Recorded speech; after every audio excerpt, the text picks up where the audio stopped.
So I haven't made a video for a few days. Actually, it's been a few weeks, and I'll tell you why. But first of all, I want to show you a project I've been working on. And I think as far as knife making goes, it's probably one of the most simple projects you could possibly undertake. And the reason I want to show you this, it's not complete yet, but I want to show you at a stage where you can see how it starts and how you can finish it. Anyone that's been wanting to make a knife but has just never taken the plunge, you'll never find an easier way to do it than this. So I'll just get right to it here and show you. This is what I'm talking about. This is an ulu style knife. Ulu is the Inuit term for this kind of knife. I've made a few modifications to the original design here with the materials I've used. But basically this blade shape is commonly used among all of the natives on the west coast, the northwest coast from California all the way up to Alaska. This kind of knife is very efficient at processing fish, salmon, and also working with large game, seals, moose. They use it for all of that. It's good for fleshing hides, good for scoring the fish for drying. So I thought I wanted to make one of these as well for use in some projects that I'm going to take on over the summer here. At the point that it's at right now is that I've got the blade basically roughed out and the initial grind is done. And the moose, this is moose antler.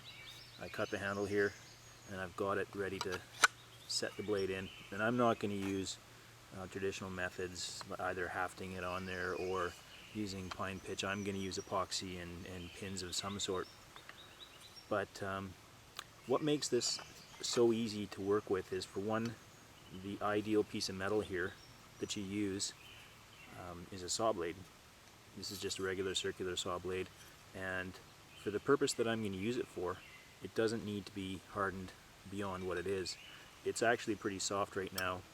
On the Rockwell scale, a saw blade will sit somewhere in the neighborhood of 34 or 35 Rockwell hardness, which is pretty soft. But if we're working with just flesh, it's plenty good enough to get taken edge. And then if you wanted to resharpen it on a stone, it won't be super difficult. I'm sure you all know this, but a conventional knife that you buy from the store that's been hardened properly will be, say, 55 to maybe 60 Rockwell hardness.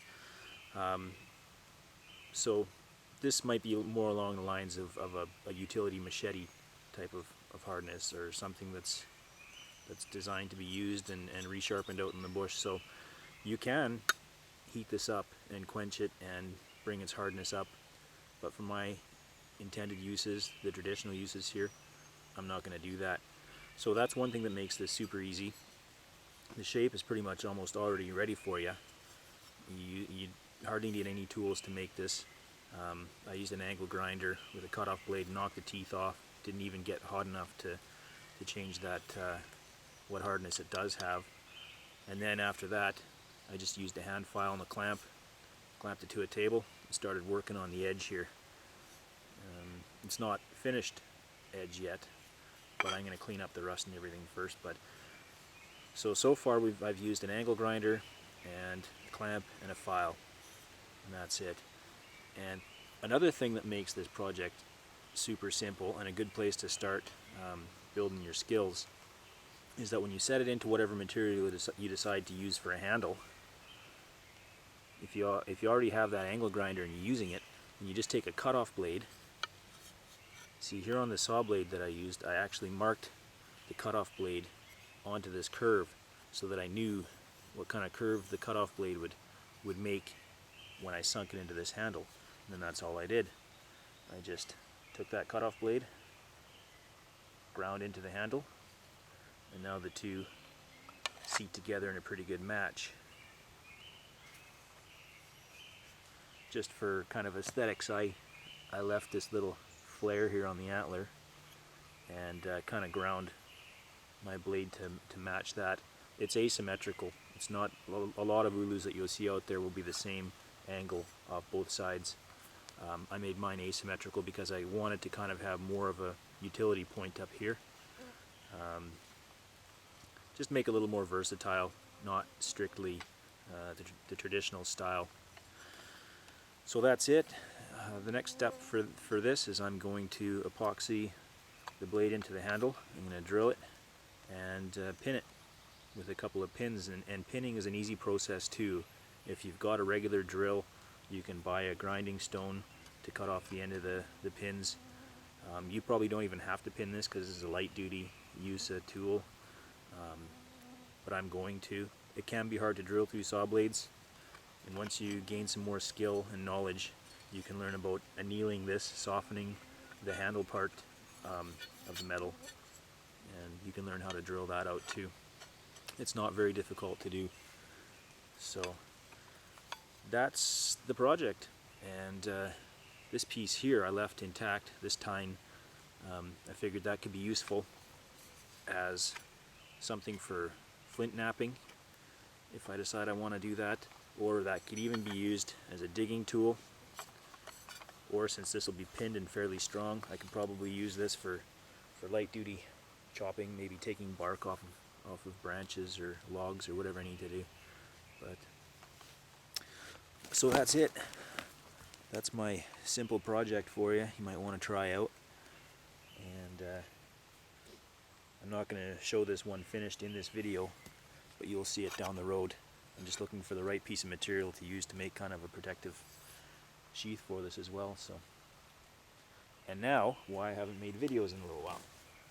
I hate stories with a moral, of course, but when I was working with my angle grinder on this one, I had cut everything out. Of course I was wearing my safety glasses, but then I wanted to make one more modification to the shape of this blade.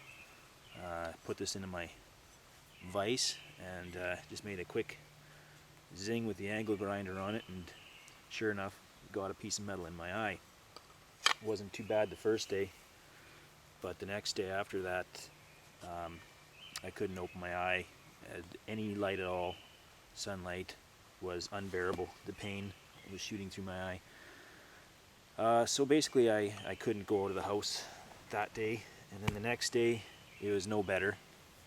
I thought maybe there was still a chunk in there. I dug around and pulled a piece of metal out of there, and then I figured it was just scratched and irritated.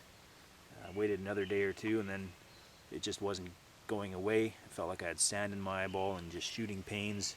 So went to the doctor, and he found another piece of metal that had burned itself and embedded itself into my eyeball. So he had to get in there with a needle, which isn't a lot of fun, freeze my eye, and then you get to watch him dig around with a needle into your eyeball. And he eventually picked it out, and then I had to wear an eye patch for 2 days, and missed some of the best weather that we've had so far this year. But fortunately my vision's okay, and I'm just about back to 100% here now. So yeah, I was kind of out of commission there for almost a whole week with that ordeal. But I'm back in action now, and hopefully you can learn from my mistakes and wear your safety glasses. Alright, take care, see you around.